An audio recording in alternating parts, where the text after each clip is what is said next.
Technical অ্যানালিসিসে viral হওয়া audio ক্লিপের সত্যতা নিয়ে কোনো সংশয় নেই। সাংবাদিক বৈঠক করে এমনটাই দাবি করেছেন বিধাননগর কমিশনারেটের ডিসি অনিশ সরকার।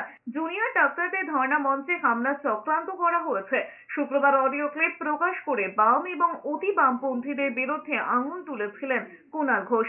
এরপরেই রাতে হালতুর বাসিন্দা সঞ্জীব দাসকে গ্রেফতার করে বিধাননগর কমিশনারেটের পুলিশ।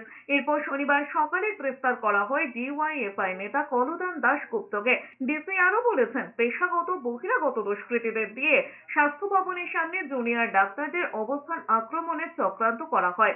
গোপন সূত্রে অডিও ক্লিপে চক্রান্তের খবর পুলিশ জানতে পারে।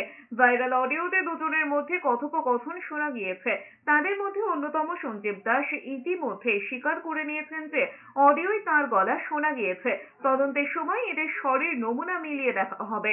অডিওয় আরো 3 জনের নাম মিলেছে, সাহেব, দাদু এবং বাপ্পা। তারা কারা খতিয়ে দেখা হচ্ছে। এই অডিও ক্লিপের সত্যতাটা যাচাই করি, এটা আমরা পাই যে এটার সত্যতা নিয়ে কোনো রকম সংশয় নেই।